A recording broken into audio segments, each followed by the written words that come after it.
Losing faith can be one of the hardest feelings that you can experience. It's like losing a best friend. It's like still losing a best friend. Someone that was always there. And this is how I felt when I lost my faith. As a little boy, I always remember my mother taking me to our local Catholic church every Sunday. At that age, I just went wherever my parents took me. I didn't know where we were going or why we were going. But I always remember one thing. After mass was over, I'd run outside into the courtyard where they were serving free donuts. These donuts are my favorite part about going to church. And as I got older, they were basically the only thing that my mom could tell me to get me to go to church. I started going to church less and less, and at around the age of 14, I rarely went, except for special occasions like Easter or Christmas. God was essentially gone from my life at that point. And I had serious issues with my faith, to the point where my parents started questioning me and pressuring me into becoming a better Catholic. I just remember thinking to myself, I can believe in whatever I want, whoever I want. During my high school years, I truly considered God to enter my life.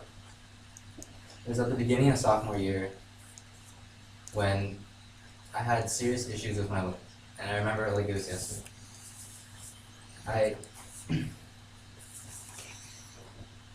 I was at school. It was a windy afternoon on the soccer field, and it was beginning to rain. We were playing a small-sided scrimmage, and my coach just put me in. And after 20 minutes, I started having these unusual back pains, and the pains became unbearable. So I had to call my father. He rushed me to the hospital. I was so scared, I didn't know what was happening. When I got to the hospital, they told me I had a collapsed lung, and I didn't know what that meant at all. I had no idea, but I was so scared. But the doctors said I needed immediate surgery, so I went through with it, trusting the doctors. Once all my friends and family figured out that I was in the hospital, they were praying for me, and they were so scared for me. But they sent me prayers too. I was so scared, but I couldn't help feeling a sense of anger because they were praying for me. I just wanted to leave. I just wanted the doctors to fix me and let me go. I kind of felt like those sick children on TV in the commercials where they're asking for prayers, and I didn't want to be that person. So whenever someone asked me about it, I just played it off like it wasn't a big deal. And that night I spent in the hospital, I was angry, sad, confused, and a million other emotions. But the only thing my mother told me was, God has his reasons. It was a Saturday morning. I had just woken up, got out of bed, went to the living room, sat on the floor, started watching TV.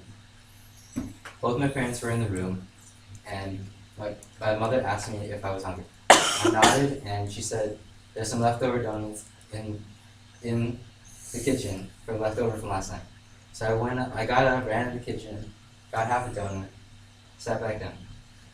I ate half the donut, and after finishing the donut, I remember coughing, and bam, it hit me like that. It happened again. I started freaking out. I ran into my room, and I put some normal people clothes on, and then I told my mom to call the ambulance. When I got to the hospital, I'd already know what happened. This time I had to have a more serious surgery though, because of my history. I was scared, and my spiritual mind was on the fence. I was thinking to myself, how could God do this to me? Do I even trust him anymore? At this point, since I had to have a more serious surgery, they referred me to a specialist, and she was the one that would perform the surgery. When I first met her, the first thing I noticed was she had a lanyard on, and it said Porsche on it. And I love cars and fancy exotic cars, so we made an instant connection. And this made me trust her even more. She was like this tiny little Asian lady, no taller than 5 foot, and she loved cars and genuinely helping people like me. But I couldn't help but think think of her as a replacement for God. This was the second time I've been in a hospital, and only months ago I was released from my previous surgery. So I was in and out of the hospital. All I was thinking that time is I didn't want to hear anything from people saying God is going to help me. I just wanted to hear those magic words that he's going to be released. But the only words my mom had for me were, God has his view. It was a perfect Friday.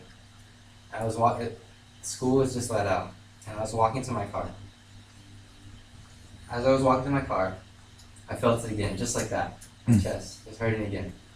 So I called my mom, I called my parents to let them know what was happening. My friend, Kelsey, who actually goes here to school here, got out of her car, she saw me, got out of her car, ran over to me, and called an ambulance for me. When I went to the hospital, I had to have more risky surgery because I already had a surgery on the same lung before. So it was much more risky than before. This was the third and final time I stayed in the hospital, and it was a roller coaster ride to say the least. The days after my surgery were the hardest days of my life. I remember sitting in the hospital, sad, scared, felt like I was trapped. I just wanted to leave. I wanted to leave so badly, but I couldn't. And I was beginning to get frustrated with everyone around me and everything around me. So my mother told me God has his reasons. And she called to calm me down. She asked the hospital if there was a reverend or a priest that I could talk to. And to my surprise, the hospital had a priest. I had a reverend, and he came to visit me the next day. Reverend John was his name, and he was from Buenos Aires, and he loved the game of soccer as much as I did. He started calming me down and talking to me about how, in his opinion, soccer is God's game, and that lots of the professional players that I look up to, believe in God, and maybe that's why they're so great. When I was younger, I struggled to find God, and as I got older, I found it increasingly harder to be passionate about my faith in God. But at times, I also replaced God with other figures, and I soon came to realize that my surgeon was not a replacement for God, but that God was working through him. And that my mother was right, that God does have his reasons, and everything happens for a reason. And that I shouldn't be questioning what God has in store for me, but I should be embracing its coming. And as Gandhi once said, faith is not something to grasp, it is a state to grow into. Thank you.